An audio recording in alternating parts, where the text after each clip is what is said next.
শীতের রাতে নিষ্ঠুর শিশির ঘাটে পদ্মগুলি গিয়াছে মরি।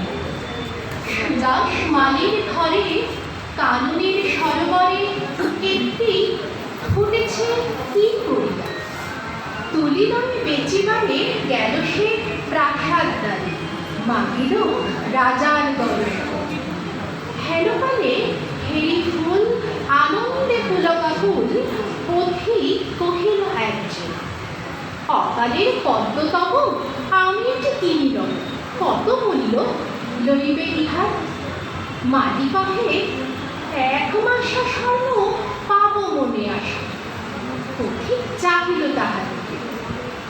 হেনকালে সমারোহে বহু পূজা অর্ঘ ভোগে নৃপতি বাহিরে আচরণ। রাজেন্দ্র প্রসেনজি উচ্চারে মঙ্গল গীত চলেছেন বুদ্ধ দর্শন। সেই অকালের ফুল সুধারের কত মন, কিনি দিব প্রভুর চরণ। মাটি কহে হে রাজন, স্বর্ণমাসা দিয়ে পর কিনেছেন এই মহাশয়। 10 মাসা দিব আমি। কহিলা ধরণীশান, 20 মাসা দিব পান্থপর। দোহে কহে দেখো দেখো, হার নাহি মানিবে, মূল্য বেড়ে ওঠে ক্রমাগত।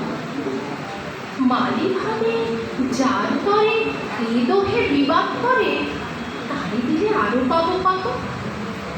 কহিল সে করজোরে, দয়া করে ক্ষম মনে, এ ফুল বেচিতে নাহিল। এত বলি ছুটিল সে, যেথা রয়েছেন বসে বুদ্ধদেব উজ্জ্বলিকাল। বসেছেন পদ্মাসনে, প্রসন্ন প্রশান্তময়, নিরঞ্জন আনন্দময়। দৃষ্টি হতে শান্তি ঝরে, স্ফুরিছে অধর করে করুণা সুধা হাস্য যোগে। সুদাস রহিল চাহি, নয়নে নিবেশ নাই, মুখে তার বাক্য নামেশ্বর। সহসা ভূতলে পড়ি পদ্মটি রাখিল ধরি, প্রভুর চরণ পদ্ম করে। বরষে অমৃত রাশি বুদ্ধ সুধালেন হাসি। কহ বৎস, কি তব প্রার্থনা।